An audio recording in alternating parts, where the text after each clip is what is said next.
melanjutkan kajian sunnah-sunnah sholat kita, masih dalam sunnah-sunnah di dalam rukun, sunnah-sunnah di dalam rukun, di mana di sini disebutkan beberapa kaifiat tata cara yang mengandung sunnah pahala yang berlipat ganda. Di samping itu kita juga jangan melupakan syarat-syarat yang ada di dalam sujud. Jadi kita bedakan, ada syarat, ada sunnah.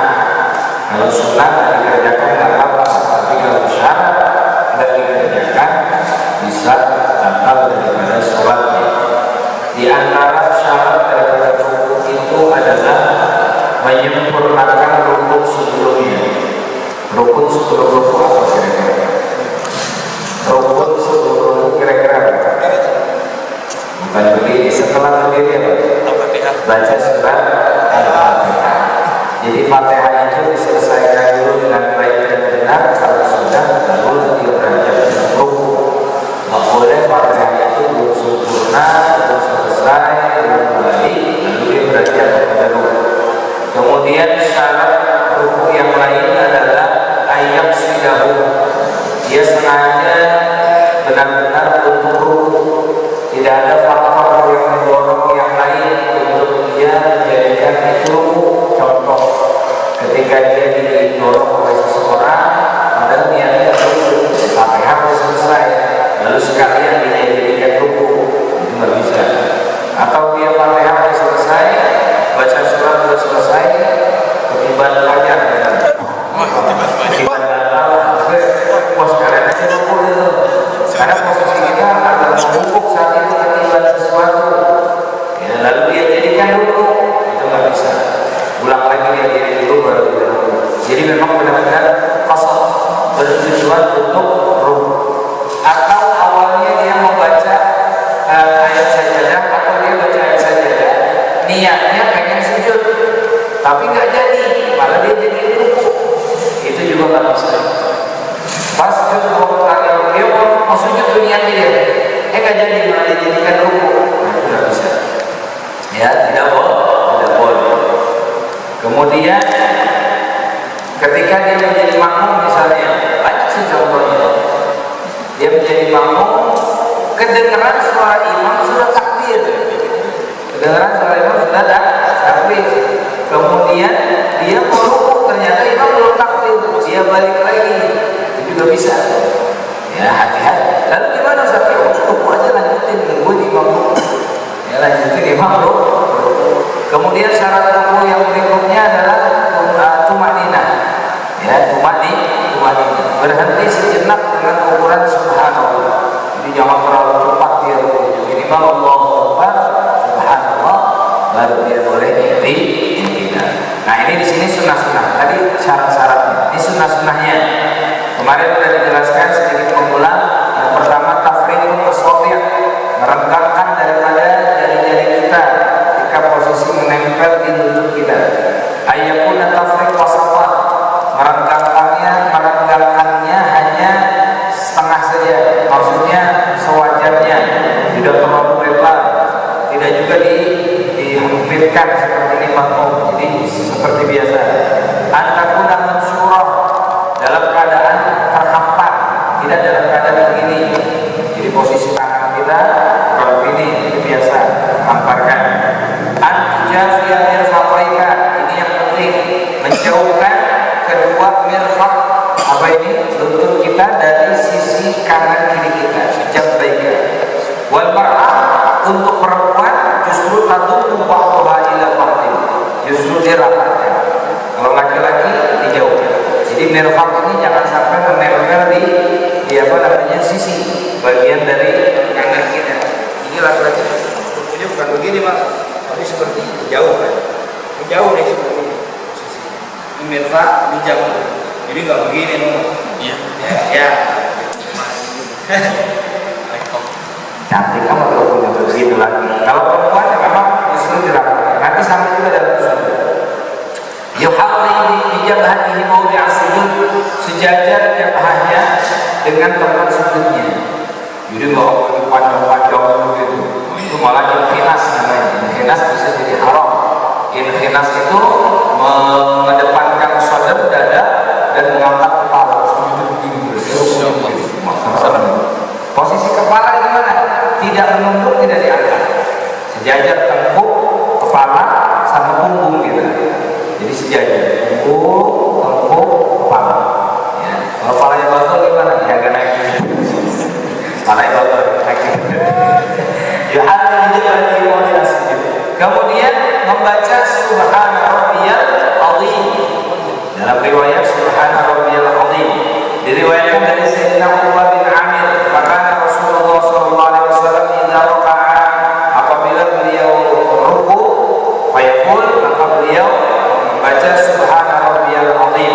Dalam riwayat yang lain, dalam riwayat Abu Dawud ditambahkan wa bihamdihi. Satu kali cukup, tapi afdalnya kaum salasan, dibacanya 3 kali. Paling maksimalnya berapa?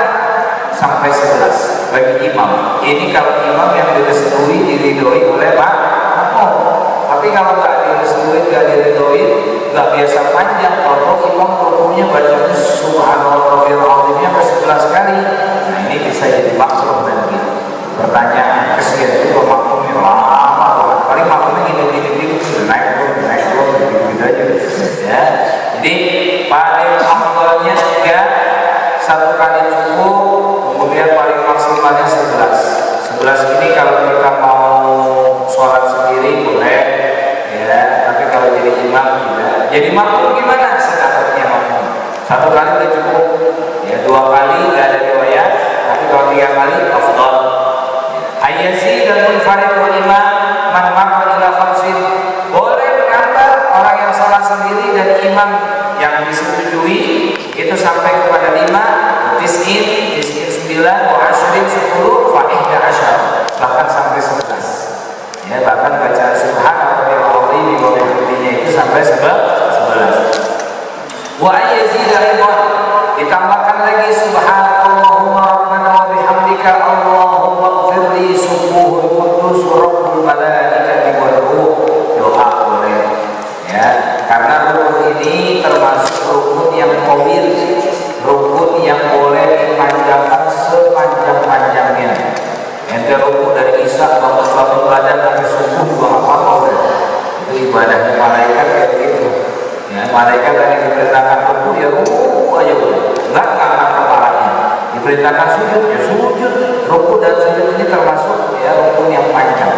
Berdiri, rukun, sujud itu rukun yang panjang. Ya, jadi banyak doa-doanya.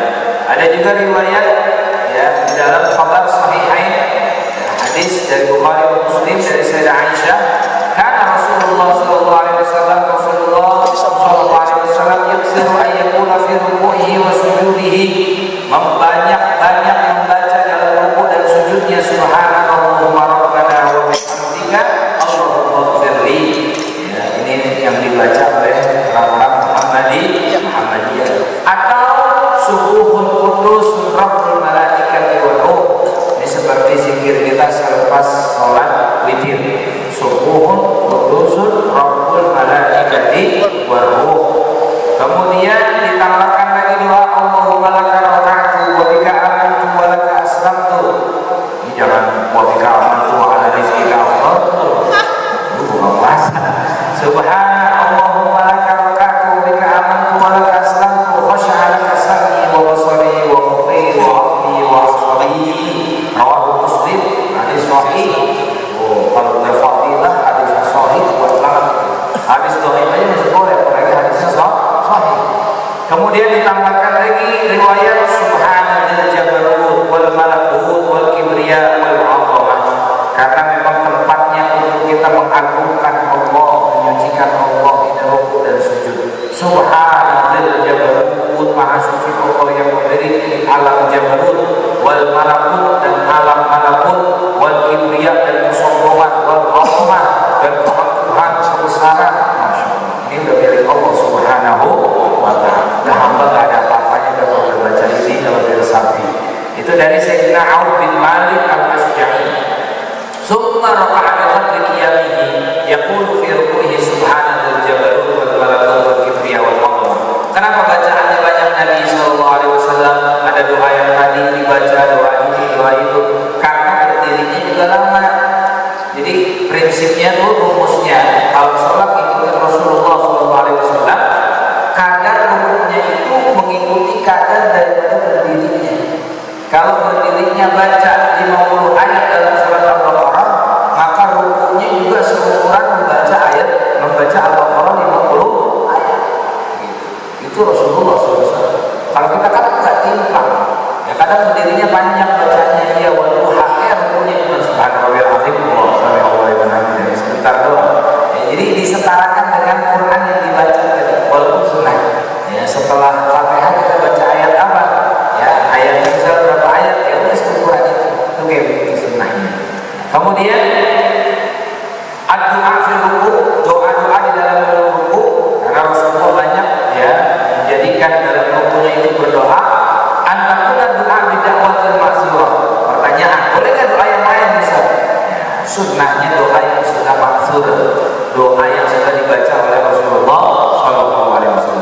Kalau doa kita masing-masing itu nanti selepas habis sholat, selesai doa-doa yang sudah dibaca oleh Nabi atau doa-doa yang diajarkan Allah di dalam Al-Quran, doa-doa para anbiya.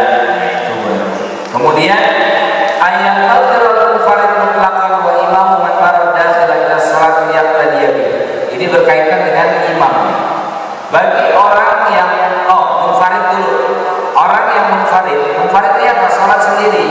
Boleh melamakan rukuknya karena menunggu datangnya orang yang akan berjamaah dengan dia.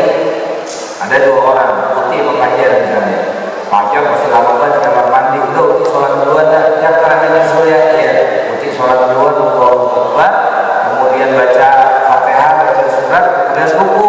Nah, Fajar belum datang juga, tambahin lagi pas terus, karena masih sendirian. Si putih tadi sampai datang Fajar, Allahu Akbar, terus Fajar ruku, baru si putih sampai Allahu liman hamid. Itu gitu boleh. Ya, jadi menunggu teman yang datang. Tapi beneran sholat jamaah itu udah lama itu pulang lagi. Terang aja. Udah terang aja ini jamaah itu pulang. Dia ruku aja. Ya lah boleh kayak gitu. Ya, itu munfarid boleh. Sekarang kalau imam yang umum nih dalam sholat jamaah boleh nggak? Boleh juga. Asalkan ada kurang lebihnya berapa syarat di sini? 9 syarat bagi imam yang ingin menunggu datangnya makmum misalnya. Pertama, ayatuna talikal intizar fil ruku' atau tasyahud akhir. Imam itu masa menunggunya itu dalam ruku' dan di dalam tasyahud akhir. Terus ngapain sambil ruku'nya? Baca ulang-ulang zikir tadi, doa tadi. Kalau nggak apa ya subhanallahil azim, ulang-ulang kali sambil nunggu imam itu syarat pertama. Kemudian yang kedua, alla yakhshafu tawqi. Dia tidak khawatir akan keluarnya waktu. Kalau waktu bermepet, sholat zuhur jam 3, ya bagus ini mau udah. Ya, dikit lagi udah puasa. Ada yang kayak gini-gini. Yang ketiga, ayatun alladzi yantazil huda fil mahalli sholat huda man huwa kharijah. Yang ditunggu itu yang dia sudah masuk ke tempat sholat. Minimal orang yang sudah berjalan kemari. Jangan nungguin orang yang masih ngopi di sana. Ya, itu kelamaan nungguin begitu juga. Tiga, wa dhahaba al-Fawrani, Imam Fawrani berpendapat bahkan sampai kepada Yang ketiga syaratnya yang tadhiruhu lillah. Dia menunggunya itu si imam karena Allah, la litawaddudin wa nahwi, bukan karena rasa cinta, bukan karena ada kebaikan yang dia termakan dengan dia. Wah saya tungguin lah, kenapa pacar saya untuk saya sholat jamaah. Nah ini ada double kayak begini ya, sambil nungguin pacarnya dia saya mau sholat jamaah jadi dilama-lamain sama dia, nggak boleh. Bahkan Imam Fawrani bilang berarti bisa sampai haram kalau begitu. Jadi lillahi ta'ala nolong orang biar dapat sholat jamaah nggak ketinggalan. Kemudian wa alla yumayyiz baina dakhilin, tidak membedakan siapa yang masuk nanti, dakhilin siapa yang masuk gitu. Yang ditungguin kan mungkin biasanya ada masjid yang ada tembus pakai apa namanya marmer kelihatan kaca. Oh ini jalannya kayaknya pagi ini ibu gede banget ini. Oh udah naik juga. Kita lagi rukuk tadi nungguin tuh, ya mau nungguin pas ngeliat ya dia lagi sampai Allah biar ketinggalan aja dia. Nah, Kemudian yaqulna ayyakani dzalika dakhil, menduga yang masuk tadi orangnya memang mau sholat jamaah, memang potongan mau sholat jamaah, jangan main tungguin aja atau dia masuk kemari bukan sholat cuma selfie dulu keluar lagi kan kenes, ya udah nungguin ya tadi nggak sholat. Kemudian ayyakuna ayyal idrak rakaat biruku, ya si imam juga menduga dia akan mendapati rakaat ketika ruku. Nah kesemua ini harus tercukupi syaratnya, kalau tidak karihal ittihad, bisa makruh si imam nungguin, berarti lebih baik gak usah jalan udah sholat ya. Ini kalau misalnya syaratnya semua terpenuhi. Kemudian sudah selesai daripada permasalahan ruku, masuk pada sunnah-sunnah i'tidal ya, sunnah-sunnah i'tidal. I'tidal ini secara bahasanya adalah al-istiqomah, lurus tegak, karena bahasa secara istilahnya audul musalli bima qabla, kembalinya keadaan orang yang sholat dari sebelumnya. Sebelum ruku ngapain? Berdiri tegak, baca Fatihah, kemudian dia ruku, kembali lagi berdiri tegak. Nah itu disebut dengan i'tidal. Tapi juga dengan syarat i'tidal. Syaratnya hampir sama dengan yang ada di dalam ruku. Harus menyempurnakan dulu rukunya, harus tumanina, kemudian i'tidalnya sengaja untuk i'tidal, bukan karena faktor yang lainnya. Bisa jadi dia lagi ruku, udah baca subhanallahil azim wa bihamdi, orangnya kaget kan tahan ketasan, begitu sampai Allah, dia langsung bangkit ya dari ruku. Nah, itu nggak bisa. Dia bangkitnya bukan i'tidal, tapi karena fazah, karena dia kaget. Ya, itu gimana ya? Udah ruku lagi baru dia i'tidal yang benar. Jadi nggak boleh ada faktor yang lain, harus benar-benar niat dia untuk i'tidal. Kemudian i'tidal syaratnya juga harus apa? I'tidal dhahri, menegakkan, meluruskan punggung tulang punggung dia belakang, minimal udah tegak begitu. Jadi nggak cukup kalau i'tidal masih dalam keadaan membuk, itu masih dalam keadaan ruku. Itu kadang orang sholat buru-buru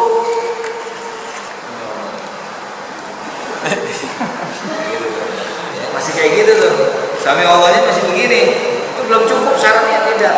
Jadi i'tidal udah benar-benar menegakkan daripada tulang punggungnya belakang.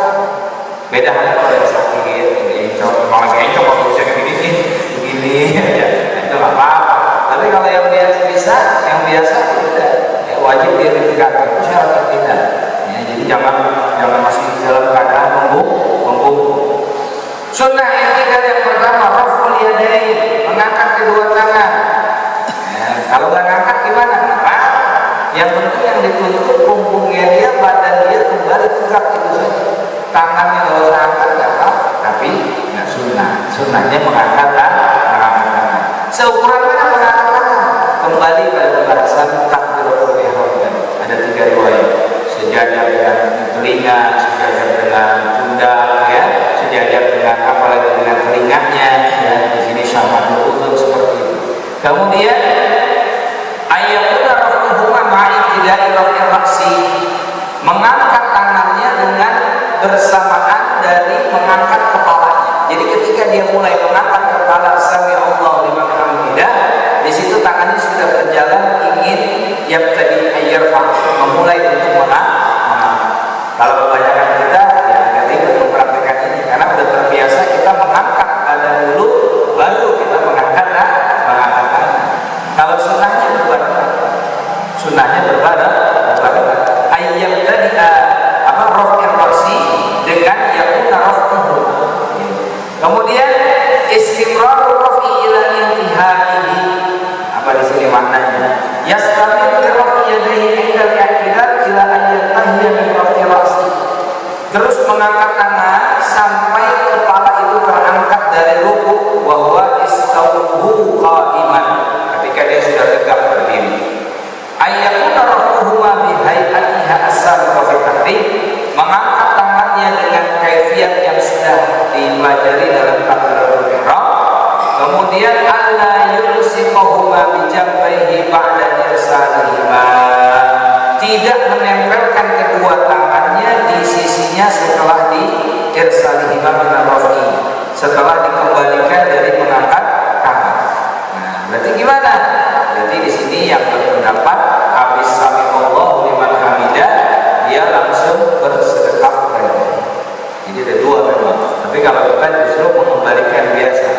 Ya, kalau bagi orang yang suka tangannya goyang-goyang lebih baik kayak tadi sami'allahu liman hamidah sedekap lagi. Ya, itu namanya istighnaf yusiqahuma bi jambaihi ba'da irsalihi. Ayyakuna sami'allahu liman hamidah. Bagi orang yang salat mengucapkan sami'allahu liman hamidah, baik imam, makmum maupun orang yang salat sendiri. Jadi bukan Rabbana lakal hamdu, tetap sami'allahu liman hamidah. Imam mengucapkan, makmum juga mengucapkan, kan ada pertanyaan. Ya. Kalau yang namanya Rabbana lakal hamdu itu biasanya diucapkan oleh mubalik. Mubalik ini siapa? Orang yang menyampaikan dari takbir intiqalatnya imam. Seperti di Mekah, imamnya takbirnya pelan aja. Itu namanya mubalik. Nah, ketika iktidal imam sallallahu alaihi wasallam Rabbana itu namanya mubalik. Bahkan kata ulama fikih mubalik nggak mesti ikut sholat bareng. Dia nggak sholat cuma nyampein itu boleh. Tapi mau piye juga. Imamnya Allah Akbar. Gimana jadinya? Makanya kita juga dia. Kalau dia nggak sholat cuma nyampein itu namanya mubalik. Mau tapi Allah liman hamidah. Ini sejarahnya apa? Sejarahnya ada yang mengatakan Sayyidina Abu Bakar As-Siddiq, yang lain semua perpindahan sholat itu dengan kalimat takbir Allahu Akbar, hanya dari rukuk menuju iktidal sami'allahu liman hamidah. Artinya Allah Subhanahu wa taala mendengar siapa yang memujinya. Jadi saat itu Sayyidina Abu Bakar, ada yang bilang Sayyidina Ali itu terlambat masuk ke masjid. Rasulullah SAW sedang rukuk, kemudian Rasulullah ditahan rukuknya, turun malaikat Jibril, ada Abu Bakar sedang berjalan. Ada yang bilang juga riwayatnya berjalannya telatnya gara-gara apa? Tidak mau mendahulukan orang tua yang berjalan di depan beliau. Ternyata orang tuanya nggak sholat, Yahudi brengsek. Orang tuanya malah mereka dari masjid, kira-kira sudah pelan-pelan, kira-kira sholat juga. Ketika Rasulullah sedang ditahan rukuknya, Sayyidina Abu Bakar masuk, melihat Rasulullah masih ruku, merasa senang, bersyukur, akhirnya mengucapkan alhamdulillah, segala puji bagi Allah. Langsung Sayyidina Abu Bakar takbir, ikut ruku, barulah Rasulullah mengangkat kepalanya, sami'allahu liman hamidahu. Allah mendengar siapa yang memujinya. Siapa yang memuji? Sayyidina Abu Bakar yang mengucapkan alhamdulillah. Itu makanya ada bilang sejarahnya seperti itu dalam sholat. Kemudian ayyakula dzalika ma'idani rasi, mengucapkannya juga ketika permulaan dia mengangkat kepala. Ayyadhal imam, bagi imam menjaharkan karena dia memimpin agar tahu perpindahan rukun dengan rukun. Ayyakula idza stawa qa'iman, dan dia membaca ketika sudah tegak berdiri, Rabbana lakal hamdu mil as-samawati wa mil al-ardi wa mil ma syi'ta min syai'in ba'd, sebagaimana yang kita baca. Ada doa lagi nggak yang lain? Tidak ada. Palingan ada hamdan katsiran thayyiban mubarakatan fi atau mubarakan fi. Ini juga yang baca bukan Rasulullah, yang baca pure murni sahabat. Tidak diajarkan Rasulullah, tidak pernah ada sebelumnya sahabat yang membacanya, hanya beliau inisiatif. Itu ada dalam kitab Sunnah wal Bid'ah. Nah ini asal muasal bid'ah pun dia zaman Rasulullah udah ada. Rasulullah bacanya Rabbana lakal hamdu. Ketika salat bersama Rasulullah, sahabat iktidal bacanya hamdan katsiran thayyiban mubarakan fi. Ya, kemudian selesai salat, Rasulullah berbalik kepada sahabat bertanya, "Manil qail?" Siapa tadi yang baca? Yang baca beda bahasanya. Ana ya Rasulullah, aku yang baca. Lalu kata Rasulullah, aku melihat 70 para malaikat berlomba mencatat kebaikanmu dengan bacaan yang kamu baca tadi. Nah, akhirnya dari situlah tetap dijadikan sebuah sunnah sunnah takririyah, sebagai sunnah persetujuan dari Rasulullah Shallallahu Alaihi Wasallam. Maka boleh saja kita Rabbana lakal hamdu diganti dengan tadi hamdan katsiran thayyiban mubarakan fi jami'i sifat. Ya, itu bacaan seorang sahabat. Orang yang baca itu ketika i'tidal, ya, akan 70 malaikat berlomba mencatat kebaikan dia yang membaca tersebut. Jadi doanya itu. Kemudian ada juga doa yang lain, Allahumma la mani'a lima a'taita ahla tsana wal majd ahqqu ma qala al-'abdu wa kulluna Allahumma la mani'a lima a'taita wa la mu'tiya lima mana'ta wa la radda lima qadaita wa la yanfa'u al-jaddi minkal jadd. Ya, seperti itu. Sampai di sini saja doanya. Kenapa enggak begitu banyak kayak ruku? Karena tidak ini rukun qasir, rukun yang pendek, rukun yang hanya transit saja, perpisahan yang memisahkan antara ruku dan sujud. Ruku dan sujud itu dipisahkan oleh i'tidal. Ruku dan sujud dipisahkan oleh i'tidal. Apa jadinya ente kalau sholat habis ruku langsung sujud, nyungsep namanya begitu. Lagi ruku langsung sujud begitu enggak enak juga. Maka dipisahkan dengan i'tidal. Kata ulama itu rukun qasir. Jangan pernah baca lama-lama di sini. Karena kalau udah melewati doa yang tadi ditambah lagi dengan doa yang lainnya, itu malah bisa batal sholatnya. Bisa batal sholat kecuali dalam i'tidal rakaat terakhir. Kenapa? Li'annahu mahallul qunut, karena itu tempatnya qunut. Kalau qunut enggak apa-apa dipanjangin. Karena qunut itu kan ketika setelah mengatakan alhamdulillah dan yang lainnya baru Madinah dengan hadai. Selesai Madinah dengan hadai, doa yang Rasulullah diajarkan kepada Sayyidina Hasan, mau ditambahkan lagi dengan qunut nazilah oleh Allahumma izzal Islam wal muslimin, Allahumma anfa'na wal segala macam boleh. Tapi tetap porsi doanya yang kapasitasnya untuk mukminin dan mukmin. Jangan doa porsi buat sendiri. Ya minta kawin lagi di doa qunut, nggak pantas begitu. Ya, tapi yang aminin banyak sih, ya nggak apa-apa juga.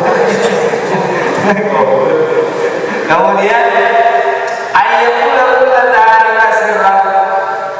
hendaknya dilakukan itu semua sir. Apa doanya? Tidak terlalu kencang. Kemudian qunut fisu. Nah, karena ini tidak tempatnya qunut, ya tempatnya qunut, maka akhirnya dibahaslah di sini, ya, daripada masalah qunut. Qunut ini sejarahnya gimana? Sejarahnya dalam sahihain, dalam dua sahih dari Sayyidina Anas bin Malik radhiyallahu ta'ala anhu, anna rihla wa taqwa wa asiyya wa bani hayat istamadu Rasulullah. Ada beberapa sahabat yang mereka datang kepada Rasulullah SAW. Kemudian Rasulullah mengutus 70 sahabat dari kalangan Ansor untuk berdakwah, untuk mengajarkan Al-Quran di satu tempat. Di sini di tempatnya disebutnya di mana? Bi'ir Ma'unah, ini dibunuhnya. Ketika perjalanan menuju tempat tersebut, itu 70 bukan sahabat yang main-main, semuanya hafal Quran, sahabat yang alim semuanya. Diutus sama Rasulullah, orang-orang pilihan. Sampai di tempat Bi'ir Ma'unah, ya, daripada sumur Ma'unah, mereka dibantai, qataluhum, ya, wa qadaruhu bihim, fabalagha Nabi sallallahu alaihi wasallam. Rasulullah marah ketika mendengar berita. Jangankan 70 orang, satu orang utusan Rasulullah dibunuh saja, Rasulullah bukan perang itu kepada orang yang membunuhnya, kepada Bani atau kaum yang membunuh. Ini 70 dibantai. Akhirnya saat itu Rasulullah faqala syahran, berkunut, ya, membaca doa kunut di akhir setiap sholatnya selama 1 bulan. Dan di dalam kunut itu Rasulullah melaknat orang yang membunuh 70 para sahabat tadi. Luar biasa marahnya Rasulullah. Akhirnya turunlah firman Allah Subhanahu wa taala, "Au yatuba 'alaihim aw yu'adzibahum fa innahu", dengan baik Allah dengan santunnya agar menghentikan doa laknat kebinasaan kepada mereka semua. Dari sinilah benang merahnya ada orang yang masih kekeh Rasulullah udah gak bunuh lagi, itu cuma zaman dulu doang. Nah, jadi kita mengambil kesimpulannya, kunutnya tetap dijalankan oleh Rasulullah pada waktu subuh, tapi yang tidak kunut, yang berhenti doanya adalah doa untuk kebinasaan. Seperti itu. Jadi dulunya mereka mereka berkunut, Rasulullah, para sahabat, turun firman Allah dan berhenti. Tapi berhentinya bukan doa kunutnya, bukan doa semuanya, doa kebinasaannya dihentikan oleh Rasulullah. Karena masih ada harapan kalau nanti mereka yatubu alaihim, taubat kepada Allah. Begitu kata Allah dalam Al-Quran. Akhirnya setelah itu Rasulullah meneruskan kunut subuh hatta faragha dunia, sampai beliau meninggal dunia. Jadi kesimpulannya benang merahnya di situ aja sebenarnya. Ya, jadi mereka masih bersikeras bahwa Rasulullah udah gak kunut lagi, ini tetap kunut subuh. Makanya dalam mazhab kita diambillah di situ hujjah, diambillah di situ kesimpulan sunnah, tetap kita membaca kunut hanya untuk waktu subuh. Kalau dulu selama sebulan 5 waktu Rasulullah, zuhur kunut, asar kunut, maghrib kunut, kayak apa mereka dari Rasulullah, masya Allah. Ya udah 70 sahabat dibantai semua. Kemudian fa'alahu Allah azza wa jalla an laysa lin nabi min al-amri syai' fi haqqi alladziina kana nabiyyan anhum fi qawlihi. Kata Allah Subhanahu wa taala, itu bukan urusan Rasulullah. Ya, melaknat mereka semua apa? Bukan urusan Rasulullah. Kenapa? Karena nanti itu udah diserahkan saja kepada Allah Subhanahu wa taala. Fa asbaha an-nabiy sallallahu alaihi wasallam dzata yawmin falam yakun lahu wa dzukira dzalika lahu fa qala amma tarahu qad qaddimu. Kemudian hadis yang lain, an Rabi bin Anas kuntu jalisan inda Anas faqila inna ma qala Rasulullah syahra faqala ma zala Rasulullah yaqtu fi salatil ghada hatta faragha dunya. Nah, ini ceritanya dari Abi Ja'far Al-Razi, dari Rabi bin Anas qala kuntu jalisan inda Anas. Seorang tabi'in duduk bersama para sahabat, seorang sahabat siapa? Sayyidina Anas bin Malik. Usianya panjang, hartanya banyak, anaknya banyak. Anak Sayyidina Anas itu bisa sampai ratusan. Meninggalnya itu di zaman Sayyidina Ali, mengalami zaman Rasulullah dan 4 khulafaur Rasul. Itu Sayyidina Anas. Hartanya jangan tanya lagi. Punya kebun kurma, panennya 1 tahun 2 kali. Di mana kurma panen 1 tahun 1 kali. Sayyidina Anas 2 kali. Ya, 1 tahun 2 kali. Semua kurma, kebun kurma kebanjiran, cuman kebun kurmanya Sayyidina Anas yang tak kebanjiran. Ini keistimewaan Sayyidina Anas. Sampai beliau menyimpan 1 mindil sapu tangan Rasulullah SAW. Ada di zaman tabi'in yang ingin membuktikan mana sih mukjizat Nabi Muhammad, ya, dibakar itu kayu bakar besarnya, ya, dilemparkan sapu tangan Rasulullah SAW. Ada yang bilang itu sapu tangan Sayyidina Anas cuma diusap di wajah Rasulullah, dilemparkan ke api, apinya padam, sapu tangannya masih utuh. Sapu tangannya masih utuh. Ini ada seorang tabi'in duduk sama Sayyidina Anas, nanya kepada Sayyidina Anas, ya, faqila lahu, apakah Rasulullah pernah kunut selama sebulan? Sayyidina Anas menjawab, Rasulullah senantiasa kunut pada sholat subuh sampai beliau meninggal dunia. Itu riwayat Imam Baihaqi. Qala Nawawi, Imam Nawawi berkata, madhabuna madhab kita annahu yustahabul kunut fiha sawa'un nuzilat nazilah aw lam tanzil. Imam Nawawi sebagai pengikut mazhab Imam Syafi'i, kita tetap disunahkan kunut, baik itu kunut nazilah maupun kunut yang bukan nazilah, setiap habis sholat subuh, ya, di rakaat terakhir. Nah, ini sebagian daripada dalil-dalil kita untuk kunut. Ya, yang penting jangan dijadikan pertikaian, dijadikan permusuhan antara kunut yang dan yang tidak kunut. Ya. Dan di sini juga kalau sholat subuh lihat banyak kan yang kunut, gitu. Apa? Yang paling dia diam doang begini, yang lain kita amin, dia diam aja nggak apa-apa. Yang penting masih sholat. Imam Syafi'i yang segitu kekehnya dengan kunut pun ketika berziarah ke rumah gurunya Imam Malik, beliau meninggalkan kunut, tidak egois. Ya, itulah prakteknya di zaman ulama-ulama terdahulu. Kemudian terakhir, ayat munafik tidak ada rakaat tsaniyah, hendaknya kunut itu dilakukan pada i'tidal di rakaat yang kedua. Wallahu a'lam bishawab.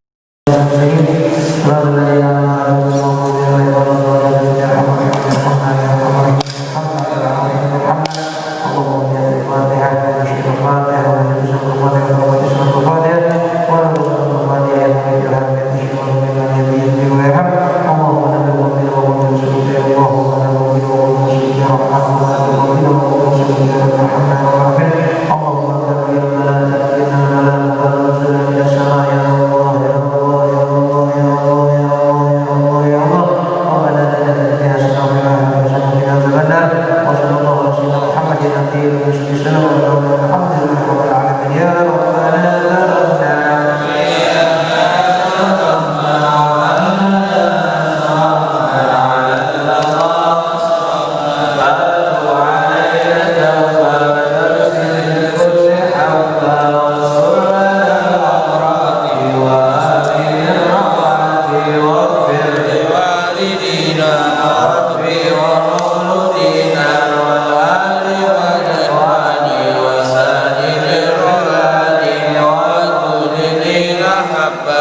مغفرة أصابها المسلمين أجمعين وإلى ربك اسمع قالوا رجل منا بسالم الله بالمصطفى رسوله نرضى بكل سوء صلى وسلم ربي عليه عجل ربي وآله وصحبه عيال نفس صحبه والحمد لله